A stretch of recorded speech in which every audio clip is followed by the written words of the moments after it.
एक उम्मीद जो बुझ चुकी थी, एक नेता जो सलाखों के पीछे गुमनाम हो चुका था, और एक फैसला जिसने फिर से जगा दी रिहाई की उम्मीद। हम बात कर रहे हैं समाजवादी पार्टी के दिग्गज नेता आजम खान की। 10 सितंबर 2025 को इलाहाबाद हाई कोर्ट ने डूंगरपुर मामले में आजम खान को जमानत दे दी, जो उनके समर्थकों में खुशी की लहर ला गई। लेकिन सवाल वही, क्या आजम खान अब जेल से बाहर आ पाएंगे? जमानत मिलने के बावजूद भी वे अभी सीतापुर जेल में कैद हैं, क्योंकि एक अन्य केस में उनकी जमानत याचिका लंबित है। यह फैसला न केवल एक कानूनी राहत है, बल्कि उत्तर प्रदेश की सियासत में एक नई उम्मीद की किरण भी। आजम खान, जिनकी लोकप्रियता रामपुर और आसपास के क्षेत्रों में मुस्लिम समुदाय के बीच बरकरार है, अब फिर से सक्रिय हो सकते हैं। उनके चाहने वाले मानते हैं कि जल्द ही वे बाहर आकर पार्टी को मजबूत करेंगे, लेकिन अखिलेश यादव के साथ उनके रिश्तों पर सवाल भी खड़े हो रहे हैं। क्या वे सपा में रहेंगे या नई राह चुनेंगे? और 2027 के चुनाव में असदुद्दीन ओवैसी की AIMIM पार्टी की चुनौती के बीच उनकी वापसी क्या बदलाव लाएगी? आइए इस पूरी कहानी को विस्तार से समझते हैं, जहां शुरुआत रिहाई की इस अधूरी उम्मीद से हो रही है। आजम खान की जेल यात्रा का केंद्र बिंदु रहा है या डूंगरपुर मामला, जो रामपुर के एक छोटे से इलाके की घटना से शुरू होकर राष्ट्रीय स्तर पर चर्चा का विषय बन गया। यह केस 2016 का है, जब आजम खान उत्तर प्रदेश में कैबिनेट मंत्री थे और समाजवादी पार्टी की अखिलेश यादव सरकार सत्ता में थी। रामपुर में डूंगरपुर कॉलोनी में एक गरीब मुस्लिम परिवार की बस्ती बसी हुई थी। आरोप लगा कि आजम खान, तत्कालीन पुलिस सतर्क ऑफिसर अले अहमद खान और ठेकेदार बरकत अली ने दिनांक 2016 में इस कॉलोनी को जबरन खाली कराने की कोशिश की। शिकायतकर्ता अबरार ने बताया कि उन्हें धमकी दी और उनका घर तोड़ दिया गया। इसके बाद कॉलोनी के 12 अन्य निवासियों ने लूट, चोरी, मारपीट और अवैध बेदखली के आरोप लगाते हुए अलग अलग मुकदमे दर्ज कराए। लेकिन 2027 में योगी आदित्यनाथ की भाजपा सरकार बनने के बाद अगस्त 2019 में गंज थाने में FIR दर्ज हुई। मामला SP MLA विशेष अदालत पहुंचा, जहां 30 मई 2024 को आजम खान को 10 साल की कड़ी कैद और 14 लाख रुपए का जुर्माना सुनाया गया। बरकत अली को 7 साल की सजा मिली। इस सजा ने आजम खान की विधायकी समाप्त कर दी और वे जेल चले गए।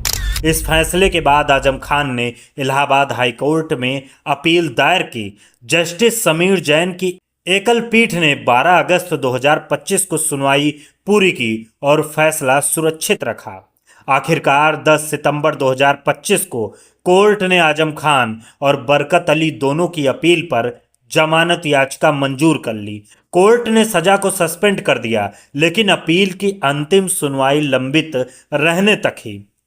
लेकिन यह राहत अधूरी है। जमानत मिलने के बावजूद आजम खान जेल से बाहर नहीं आ सके, क्योंकि रामपुर का क्वालिटी बार भूमि हड़पने का मामला अभी लंबित है।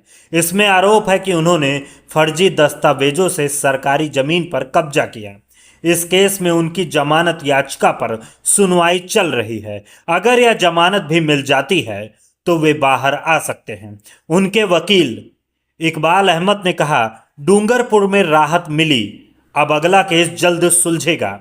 सपा समर्थक इसे राजनीतिक साजिश बताते हैं, जबकि भाजपा इसे न्याय की जीत।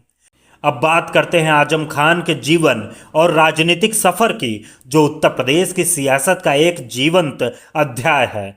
आजम खान का जन्म 14 अगस्त 1948 को रामपुर जिले के एक गरीब मुस्लिम परिवार में हुआ।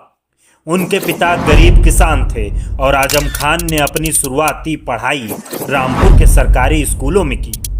लेकिन असली राजनीतिक जड़ें 1970 के दशक में छात्र आंदोलन से जुड़ी। रामपुर के झंझरी इलाके में उन्होंने मुस्लिम युवाओं को संगठित किया और स्थानीय स्तर पर मजबूत पकड़ बनाई। 1980 के दशक में मुलायम सिंह यादव द्वारा समाजवादी पार्टी के गठन के समय आजम खान इसके संस्थापक सदस्य बने। मुलायम सिंह यादव ने उनकी संगठन क्षमता को पहचाना और उन्हें पार्टी की रीढ़ का टुकड़ा बना दिया। रामपुर से वे 10 बार विधायक चुने गए, जो एक रिकॉर्ड है। 1993 से वे लगातार सपा से जुड़े रहे। 2012 में अखिलेश यादव सरकार में वे कैबिनेट मंत्री बने और जेल विभाग, शहरी विकास, अल्पसंख्यक कल्याण समेत 8 विभाग संभाले। रामपुर में मोहम्मद अली जौहर विश्वविद्यालय की स्थापना उनका सबसे बड़ा योगदान माना जाता है, जो मुस्लिम युवाओं के लिए शिक्षा का केंद्र बना। लेकिन यही प्रोजेक्ट बाद में विवादों का शिकार हुआ। आजम खान की लोकप्रियता का आधार उनकी सीधी भाषा, गरीबों के प्रति संवेदनशीलता और मुस्लिम समुदाय की मजबूत पैरवी था। पश्चिमी यूपी में रामपुर, मुरादाबाद, बरेली जैसे जिलों में वे अब्बा जान के नाम से पुकारे जाते हैं। उन्होंने सपा को मुस्लिम वोट बैंक मजबूत करने में अहम भूमिका निभाई। 2017 के विधानसभा चुनाव में सपा की हार के बावजूद 2019 लोकसभा में रामपुर से जया प्रदा को कड़ी चुनौती दी, लेकिन जया प्रदा की जीत ने उनके प्रभाव में कमी दिखाई। फिर भी रामपुर की सड़कों पर आजम खान की उनकी स्मृति ताजा है। उनके समर्थक ज्यादातर मुस्लिम और पिछड़े वर्ग से हैं। उन्हें एक ऐसा नेता के रूप में देखते हैं जो सत्ता में रहते हुए भी आम आदमी की आवाज बने। लेकिन यही लोकप्रियता उनके लिए मुसीबत बनी। 2017 में योगी सरकार बनने के बाद उन पर 89 से अधिक आपराधिक मुकदमे दर्ज हो गए। इनमें जन्म प्रमाण पत्र फर्जीवाड़ा, नफरत फैलाना, अवैध कब्जा और 20 करोड़ के शेष का मामला शामिल है। सपा इसे भाजपा का बदला बताती है, जबकि भाजपा कानूनी कार्रवाई। आजम खान के परिवार पर भी इन मुकदमों का असर पड़ा। उनके बेटे अब्दुल आजम खान फरवरी 2025 में हरदोई जेल से रिहा हुए, लेकिन वे भी कई केसों में फंसे रहे। पत्नी तंजीन फातिमा, पूर्व सांसद, ने जून 2025 में कहा, हम सिर्फ अल्लाह पर भरोसा करते हैं। यह बयान सपा से दूरी का इशारा था। अखिलेश यादव ने अप्रैल 2025 में रामपुर जाकर परिवार से मिले और वादा किया कि सत्ता में आने पर फर्जी केस वापस लेंगे। लेकिन अप्रैल में अब्दुल्ला की रिहाई के बाद भी अखिलेश यादव से मुलाकात नहीं हुई। जुलाई 2025 में तंजीन ने कहा, पार्टी ने साथ नहीं दिया। इससे अटकलें हैं कि जेल से बाहर आने पर आजम खान सपा छोड़ सकते हैं। अगर आजम खान जेल से बाहर आते हैं तो सपा को फायदा हो सकता है। रामपुर मुरादाबाद बेल्ट में उनकी वापसी मुस्लिम वोटों को एकजुट करेगी, लेकिन 2027 के विधानसभा चुनाव आसान नहीं। असदुद्दीन ओवैसी की AIMIM पार्टी यूपी में मजबूत हो रही है। 2022 चुनाव में AIMIM ने 95 सीटों पर 0.5% वोट शेयर लिया, लेकिन सपा के वोट काटे। 2024 लोकसभा में 20 सीटों पर लड़ी।